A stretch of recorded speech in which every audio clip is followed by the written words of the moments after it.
Hello dear student, welcome back to our channel R K science. दोस्तों, आज के class में हम लोग एक मोस्ट इंपॉर्टेंट क्वेश्चन को क्लियर करने वाले हैं, जो कि इस प्रकार से है। तो आज का प्रश्न हमारा होने वाला है, हिंदी कहानी स्वतंत्रता पूर्व का उद्भव और विकास पर प्रभाव डाले या तो प्रकाश डाले। क्वेश्चन क्या है? हिंदी कहानी स्वतंत्रता पूर्व का उद्भव और विकास मीन्स हिंदी कहानी जो है उसका विकास कैसे हुआ।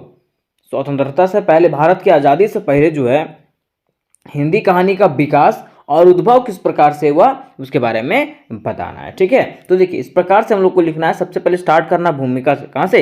भूमिका से स्टार्ट करना है। लेकिन उसके पहले मैं आपको बता देना चाहता हूँ कि आप लोग मेजर 5 हिंदी का तैयारी कर रहे हो तो इसका फुल्ली तैयारी आपको इस चैनल पे करवा दिया जाएगा, जिसका लिंक डिस्क्रिप्शन बॉक्स में दिया गया है। कुछ क्वेश्चन करवाया भी गया है जो वहाँ से आप लोग डिस्क्रिप्शन बॉक्स से जाकर के देख सकते हो। ठीक है, सबसे पहले लिखेंगे भूमिका। भूमिका में लिखेंगे इस प्रकार से कि हिंदी कहानी में भारत की आज़ादी से पहले किए गए उन्नति और विकास को ही हिंदी कहानी स्वतंत्रता पूर्व का उद्भव और विकास कहते हैं। मिस कहा गया है कि हिंदी कहानी में, किसमें? हिंदी कहानी में भारत की आज़ादी से पहले जो विकास हुआ और जो उन्नति हुआ उसी को हम लोग क्या कहते हैं? हिंदी कहानी स्वतंत्रता पूर्व का उद्भव और विकास कहते हैं। ठीक है, आप ये चीज़ समझ गए होंगे कि हिंदी कहानी स्वतंत्रता पूर्व का उद्भव और विकास किसको कहते हैं, है ना। देखिए ऐसा कहा जाता है कि भारतीय स्वतंत्रता पूर्व की कहानी का उद्भव और विकास ने भारत की आज़ादी में एक महत्वपूर्ण भूमिका निभाया। मीन्स कहा गया कि भारतीय स्वतंत्रता पूर्व की जो कहानी है इसका उद्भव और विकास ने जो है ना क्या किया, भारत की आज़ादी में एक महत्वपूर्ण भूमिका निभाया। अब कहोगे कि आखिर कैसे भारतीय कहानी ने भारत की आज़ादी में एक महत्वपूर्ण भूमिका निभाया? तो देखिए हुआ क्या था कि जब हमारे भारत आज़ादी के राह पे चल रहा था ना, उसमें कई कवियों ने, कई लेखकों ने जो है ना अपनी पत्रिकाओं के माध्यम से, अपनी कहानियों के माध्यम से जो है ना हमारे स्थितियों के बारे में बताया। ठीक है, अंग्रेजों के बारे में बताया कि अंग्रेज कैसे हम पे दबाव डाल रहे हैं, कैसे हम पे अत्याचार कर रहे हैं, जिससे वे बातें जो है ना सारे लोगों के बीच में पता चला। ठीक है, लोग जो है एकजुट हुए और एकजुट होकर के लोगों ने क्या किया, उन लोगों के खिलाफ आंदोलन करना चालू कर दिया। ठीक है, तो इसी प्रकार से हम लोग कह सकते हैं कि हिंदी कहानी ने भारतीय स्वतंत्रता में एक महत्वपूर्ण योगदान निभाया था। ठीक है, देखिए लिखना आगे कि स्वतंत्रता पूर्व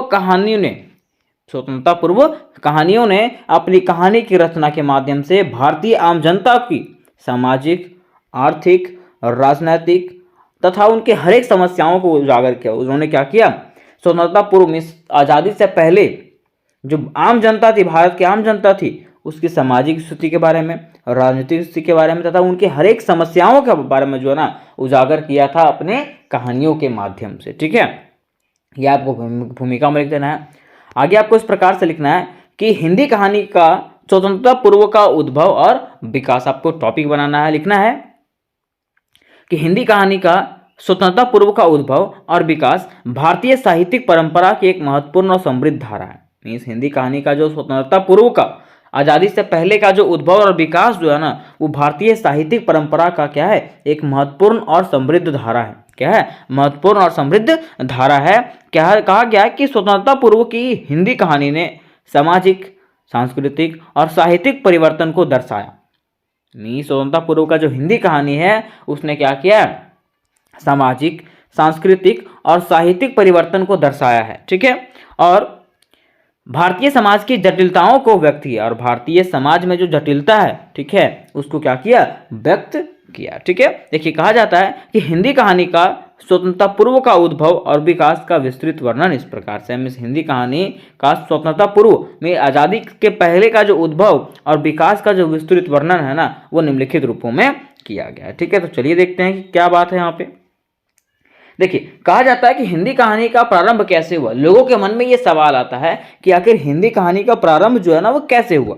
ठीक है, फिर हिंदी की प्रथम कहानी कौन सी रही, ये भी तो मन में सवाल आता है। ठीक है, उसके बाद सवाल आता है कि इन विषयों को लेकर के जो है ना विद्वानों में, कई विद्वानों के बीच में जो है ना लंबे समय तक क्या चलता रहा? विवाद में लड़ाई झगड़ा चलता रहा। ठीक है, तो देखिए इसका प्रारंभिक दौर शुरू होता है कहाँ से? भारतेंदु युग से। कहाँ से? भारतेंदु युग से, जो युग चला था 1850 से लेकर के 1885।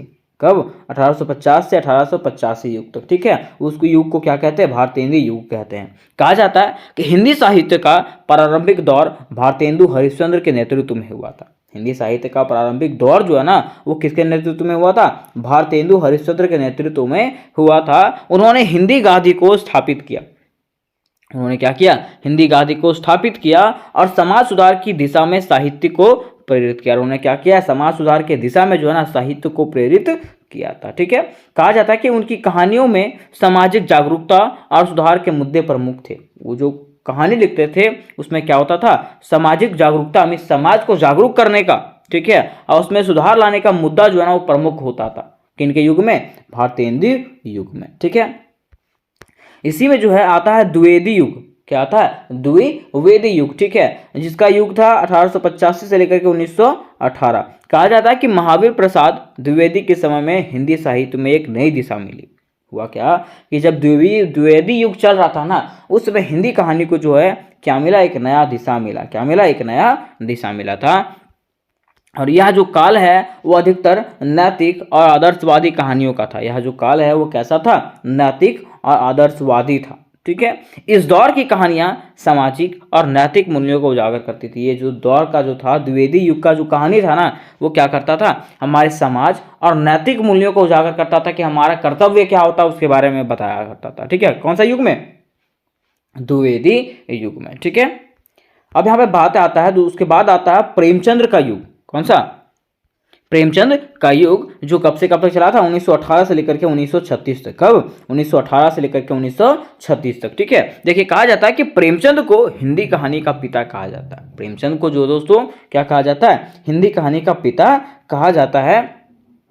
उनकी कहानियां ग्रामीण जीवन, किसानों की समस्याओं और समाज के निम्न वर्ग के 2x4 संघर्ष पर केंद्रित थी। कहने का अर्थ यह है कि उनकी जितनी भी कहानियां हैं ना, उनकी जितने भी कहानियां हैं, जैसे कि मान लीजिए ग्रामीण जीवन, ग्रामों के जीवन, गांवों का जीवन कैसा था, किसानों की समस्याएं, समाज के निम्न वर्गों के संघर्ष के बारे में, उसके साथ साथ उनकी प्रमुख कृतियां गोदान हो गया, गबन हो गया, जीर हो गया, कफन हो गया, ये सब कहानी जो है ना, उन्होंने क्या किया? इस सब कहानी के माध्यम से हमारे आम जनताओं को एक नया युग में प्रदान किया है, जिसके माध्यम से उन्होंने भारत में रहने वाले ग्रामीण जीवन के बारे में, किसानों की समस्याओं के बारे में और समाज में होने वाले संघर्षों के बारे में जो है ना, हम लोगों को जागरूक करवाया था। किसने?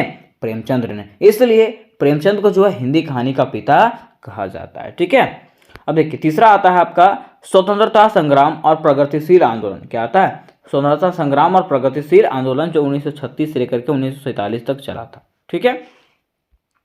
देखिए, कहा जाता है कि इस दौर में हिंदी कहानियों में राष्ट्रीयता, स्वतंत्रता संग्राम और समाजवाद की झलक दिखाई दी। इस दौर में क्या हुआ था? हिंदी कहानी में जो है ना, राष्ट्रीयता में राष्ट्र के प्रति एकता दिखाई दिया था, स्वतंत्रता संग्राम और समाजवादी की झलक दिखाई दी था। कौन सा युग में? स्वतंत्रता संग्राम और प्रगतिशील आंदोलन में, ठीक है। कहा जाता है कि प्रगतिशील लेखक संघ की स्थापना के बाद लेखकों ने समाज सुधार और स्वतंत्रता संग्राम के मुद्दों पर ध्यान केंद्रित किया, ठीक है। हुआ क्या कि प्रगतिशील लेखक संघ की स्थापना के बाद लेखकों ने, मिस हिंदी कहानी के लेखक ने क्या किया? समाज को सुधारने का और भारत में स्वतंत्रता संग्राम में, इस भारत को आज़ादी दिलाने के मुद्दे पर जो है ना, अधिक ध्यान केंद्रित किया था। किसने? यहाँ के लेखकों ने, ठीक है। अब बात यहाँ पे आता है स्वतंत्रता पूर्व का विकास। स्वतंत्रता पूर्व का विकास में क्या हुआ, ठीक है। देखिए, कहा जाता है कि स्वतंत्रता पूर्व हिंदी कहानी का विकास समाज, राजनीति और संस्कृति के बदलते संदर्भों के साथ गहरे रूप से जुड़ा हुआ। स्वतंत्रता पूर्व हिंदी कहानी का विकास जो है ना, समाज और राजनीति और संस्कृति के बदलते संदर्भ के साथ जो है ना, गहरे रूप से जुड़ा हुआ है। इसमें ना केवल साहित्यिक विकास को प्रेरित किया, बल्कि स्वतंत्रता संग्राम के विचारों और आदर्शों को भी प्रोत्साहित किया। मीन्स कहने का अर्थ यह है कि इसने जो है हमारे जीवन को ही नहीं बदला, उसके साथ साथ भारत को आज़ादी दिलाने में एक महत्वपूर्ण भूमिका निभाया था। कहा जाता है हिंदी कहानी ने भारतीय समाज के हर पहलू को छूने का प्रयास किया। मीन्स हिंदी कहानी ने क्या किया? भारत के हर एक समाज को, के हर एक पहलू को जो है ना, ये छूने का प्रयास किया था और इसको जो है ना, समृद्ध और सशक्त बनाया था। किसको? हमारे भारत को जो है समृद्ध और सशक्त बनाने का कार्य किया था। किसने? हिंदी कहानी है। ठीक है, अब यहाँ पे लास्ट आपका आता है निष्कर्ष। निष्कर्ष में क्या लिखना? निष्कर्ष में इस प्रकार से लिखना आपको दोस्तों कि स्वतंत्रता पूर्व हिंदी कहानी का उद्भव और विकास भारतीय समाज के सामाजिक और साहित्यिक परिवर्तनों से गहराई से जुड़ा हुआ है। मीन्स हमारा जो आज़ादी के पहले का जो कहानी का उद्भव और विकास जो है वो भारतीय समाज के सामाजिक और साहित्यिक परिवर्तनों से गहराई से जुड़ा हुआ है, अंदर तक जुड़ा हुआ है। ठीक है, इस काल की कहानियों ने समाज की समस्याओं के बारे में दिखाया। ठीक है, पात्रों की मनोवैज्ञानिक गहराई के बारे में बताया, साहित्यिक प्रयोगों के प्रस्तुत किया। मीन्स ये सब सारे चीज़ों के बारे में बताया। जैसे मान लीजिए हमारे समाज में क्या बुराई है, ठीक है, क्या प्रॉब्लम है, उसके हर चीज़ों के बारे में जो है दर्शाया गया हिंदी कहानी के माध्यम से, जिसने हिंदी कहानी को एक समृद्ध और महत्वपूर्ण साहित्यिक विद्या बना दिया। जिसने क्या किया? हिंदी कहानी को एक समृद्ध और महत्वपूर्ण साहित्यिक विद्या बनाया था। ठीक है, तो उम्मीद करते दोस्तों कि क्वेश्चन आपको समझ में आ गया होगा। और ये क्वेश्चन आपको समझ में आया होगा तो वीडियो को लाइक करें, अपने दोस्तों के साथ शेयर करें। और मैं आपको फिर से बता देना चाहता हूँ कि इस रिलेटेड जितने भी क्वेश्चन होने वाले हैं सारे के सारे क्वेश्चन आपको इस चैनल पर मिल जाएंगे, आपको टेंशन लेने की जरूरत नहीं है। ठीक है, तो अगर इससे रिलेटेड कोई क्वेश्चन होगा तो मुझे कॉमेंट कर सकते हैं। तो मिलते हैं नेक्स्ट वीडियो में, तब तक के लिए जय हिंद, जय भारत।